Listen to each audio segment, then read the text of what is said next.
Hey guys, so this is going to be part 4 of the series. So I wasn't actually going to make the 800 calorie diet part of the series, but I ended up ranting about this exact topic. So I'm including that as part of the series. But this is going to be part 4 of the series, but part 1 of me talking about maintenance. And then I'll probably go into a different video and then touch on maintenance again for the next video after this one. So there's this whole cutting and bulk land that we know way too well. And the way that it's put out into social media is pretty much get as big as you can, put on as much muscle as you can, and then go and cut it all off again.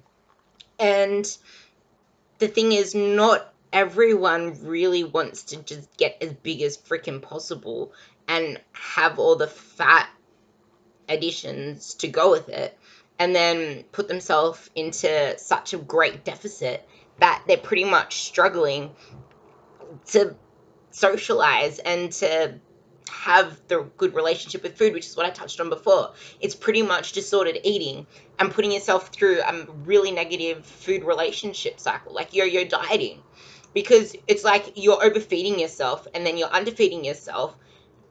There's no, like, where's the gray area? Everyone thinks it's either side of the spectrum, and there's like, it's all black or white, all or nothing sort of thing. But there's this magic called maintenance. And maintenance to me is where you would want to spend a majority of your time, because in maintenance you can actually focus on things outside of numbers on a scale, outside of numbers that your body can't do math. And I think that's something I'm going to be talking about in my next video, or the one after, depending how long this one takes, because I did actually write out an article for this.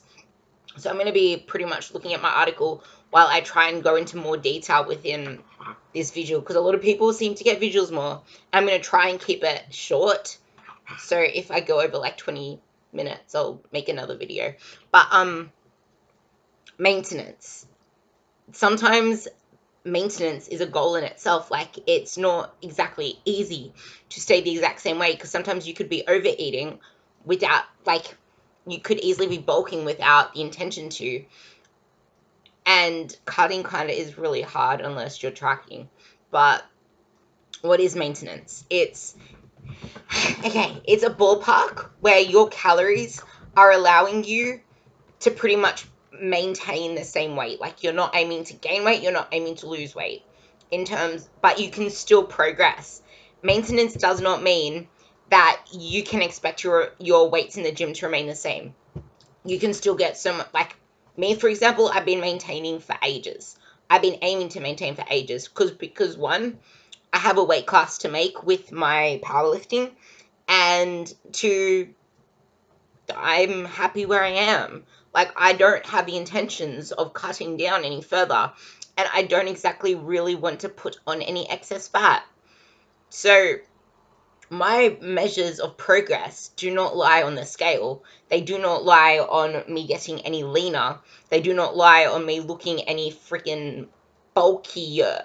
So when someone says to me on Instagram, your bulk phase is looking well, it's like, bitch, you're calling me fat? But because I understand it, I knew that she didn't mean it that way. But at the same time, it's like, no, I'm not purposely overfeeding myself into a surplus so that I can gain weight. I'm just doing myself. I'm just happy where I am. I'm just sitting where I am. Like, the connotate, like, the whole notion that we should be this or that. Like, do we not have enough pressure on us as women to, like, look a certain way, let alone be on a certain bulk or cut phase? Like, I even get my clients saying, "Oh, I'm just wondering what phase I'm on. Like, can you just explain the phase?" And it's just like, you want to look good naked, you want to progress in the gym, you want to progress in your body composition. Why do you need to have a label to a phase? Like, I have not had a label to my phases in forever. I honestly just let my coach do whatever the hell he wants with my training, and I follow. I love having a program to follow, and guess what? I'm progressing. And, like, yesterday, for example, I did 5 kilos lighter for my lat pull down, but I felt my back activate so much more. Like, it's not just about weights going up either. Like, my RDLs went up, my leg press went up, but the other things that I did within that training, like my GHRs, like the glute ham raise, they were performed worse. Like, Not everything needs to be moving up in a linear fashion. The body doesn't work that way.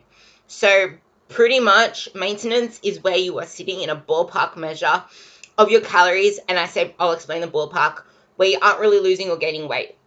Now, I will go into this more where our bodies don't know math, but ballpark as in like this is kind of why I don't like giving out specific numbers for calories. And I mentioned this in another video. I allow my clients to play around with their foods. Like I'll be like, okay, you can have chicken here, you can have turkey breast here, you can have fish, you can have prawns, you can have kangaroo, you can have kangabangers. Like I give them things that are pretty lean in protein, but they don't have the exact to the T number. And not only are our bodies like dynamic and fluctuating, but the nutritional labels of a lot of products are not spot on. Unless there's some magic buffoonery out there that makes sure that everything is to the T, it doesn't work that way. So it's within a rough ballpark measure. So here's the thing. The body doesn't do maths, and we don't live in a vacuum. So our metabolisms, our energy expenditure, they aren't the same day in, day out. What did you do yesterday? What did you do the day before? What did you do the day before that? Did you do the same thing from morning to night with no changes in what you did? Not a single change, because I highly doubt it. Your energy expenditure changes day to day. That is why we don't live in a vacuum. So that is why when we have our programs, it is like, that's why within my coaching, I like getting every single all the biofeedback from my clients. I ask them what activity do they do outside of the gym. I ask them, like, how was their sleep? Because that impacts it too. Their stress impacts it as well. I ask them about their digestion. I ask them about their salt intake. I ask them about their water intake. I ask them depending on where they are in their programming and where they are in the stages of intensity within the training program or intensity of a deficit. I ask them about their libido too, because that all plays a role. Like, everything is dynamic. The best you can do is monitor as much as you can, because you can't track what you don't measure, and you adjust it to the tracking. You play with those measures for about 3 to 4 weeks, because the body doesn't change overnight. It doesn't change over a week. It takes about 3 to 4 weeks, and then you adjust it to that. That's why when I do my programming, I don't like changing macros around within that 4-week period, unless they are comping for stage or something like that. So that's pretty much what you can do. Just assess your data and act on it. And like I said, you can't expect to not make progress just because you're in a maintenance phase. Like, I've been making progress this whole time, and I'm in a maintenance phase. A lot of my clients are in maintenance phases because they don't really care about the weight on the scale. They care about their performance in the gym. They care about the way their body looks. And by actually progressing in the gym, because maintenance doesn't mean you can't progress, but actually progressing in the gym. And if you're staying in around, because our bodies are dynamic, there will be periods of time where we will be in a slight surplus. There will be periods of time where we're in a slight deficit. Like, the fact that you are getting stronger means that so we have the muscle.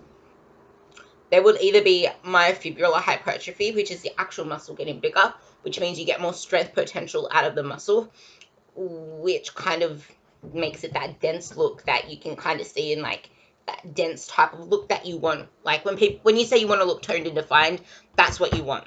And then there's the sarcoplasmic hypertrophy, which is pretty much everything around it, because there's think of it like a rock in water, and then there's a rock in a bag that's full of water, and then there's the sarcoplasm, and there's the muscle. But yeah, so pretty much you can expect to make marginal gains in strength in a maintenance phase. You're not in a deficit, you're not dieting, so there are still available nutrients for muscle growth in a maintenance phase, especially because our bodies are dynamic, and especially if you do phasic nutrition, which is what I do with a lot of my clients. So when I do have them in a maintenance phase, I don't have them exactly, because our bodies are so dynamic, you can have them in the slightest bit of a surplus. And again, what I'm trying to say is I hate the whole bulking thing. Okay, let's eat 400 calories over and aim for like a kilo gain on the scale every week. Like, how's that going to make you feel as a female? You're going to probably not fit into your clothes anymore. You're probably going to hate the way that you look in the mirror every time you get dressed. This is why I always ask my clients, how do you want to feel when you wake up? How do you want to feel when you get changed? How do you want to feel when you look in the mirror? Because if you're not happy when you get changed, and if you're not happy when you wake up in the morning, and I have one of my clients who just competed in one of her bodybuilding comps, and then it was such a tough comp for her because it was her first, and she had a little iffy moment halfway through it, and it put us into a diet break when we did not have time for a diet break, but she mentally needed it, so we gave it to her. And then it was just really cutthroat up until a comp day, and then I didn't pressure her afterwards because it was such a mental blowout for her. And now that she's realizing she needs to rein it in again, she's not happy with the way she looks. And that's exactly why we are going through another, like, she's not in a maintenance phase, she's in a slight deficit phase. Because you want to feel the way that you want to feel, otherwise the rest of your life is not going to be peachy. And that's why I harp on about mindset. And that is what, like, that was a bulking phase for her after comp. It was unintentional, but it happened. And that is why you need to be really, like, spot on when you reverse or recover your diet out of a comp or out of a deficit, which is when, like, I had someone inquire with me the other day, do you do 6 weeks? Or is it just, like, ongoing client things? And I'm just like, how serious are you about changing your body and transforming your life if you want a 6-week program? Like, what's going to happen afterwards? I'll give you the freaking 800 calorie diet for 6 weeks. Then you're going to make results. What's going to happen afterwards? You don't want my help after 6 weeks.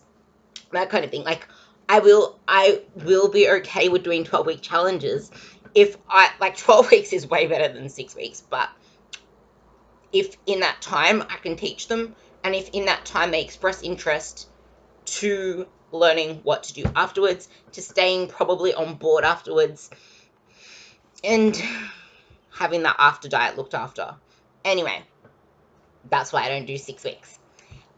So this is going to go on for ages, so I'm going to have to, like, spread this into a couple of videos. Okay, so let's say you're attempting to shred a fair amount and you continue to lose fat for way too long.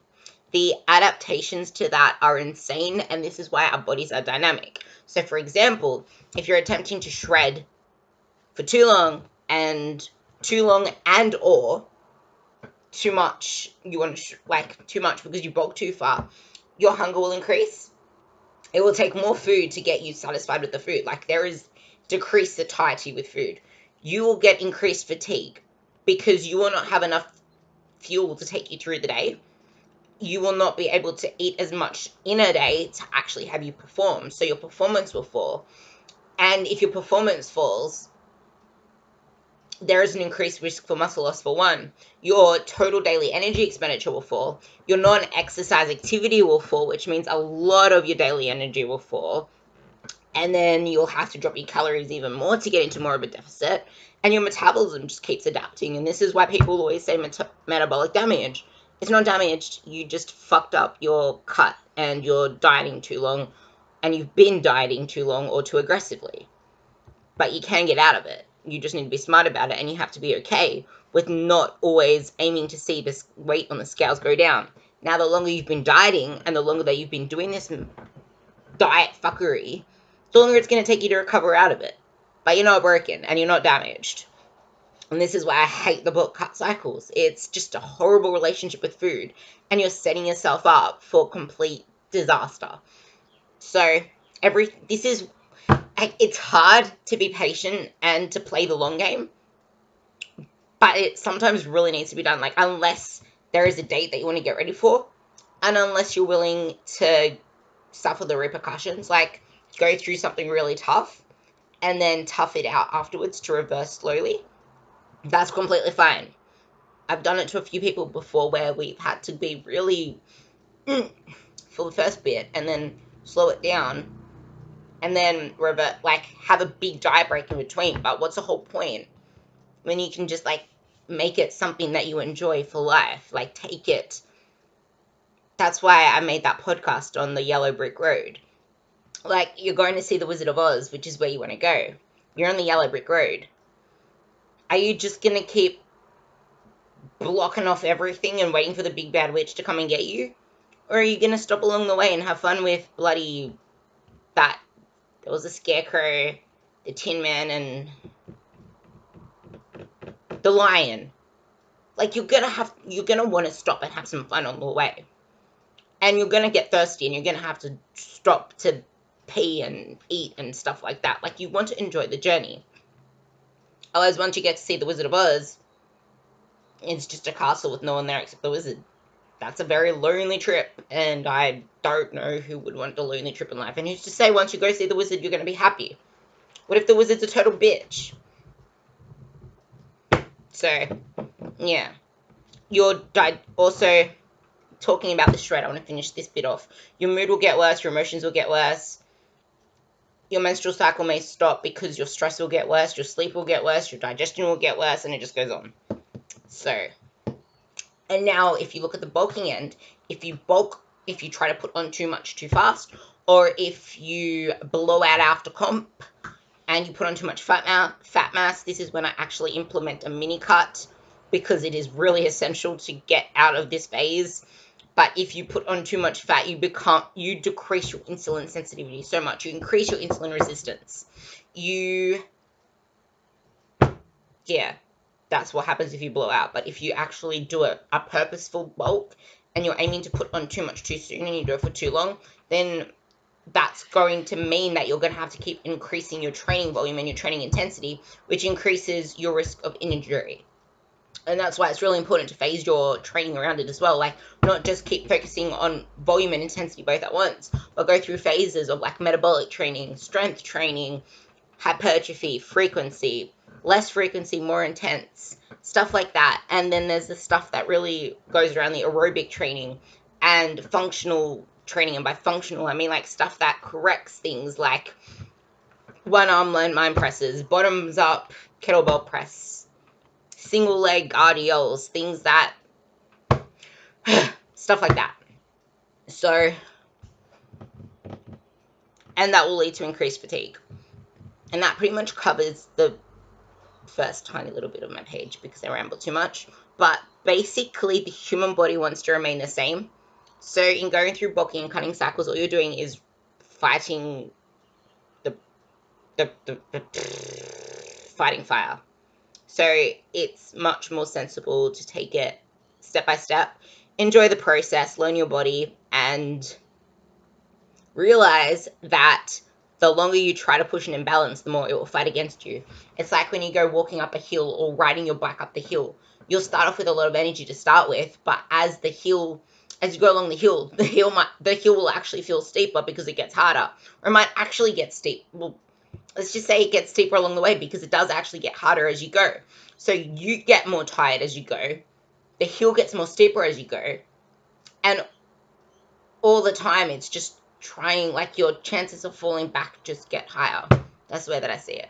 So there's the fourth video for you. If there's anything else you want me to cover, let me know. But yeah.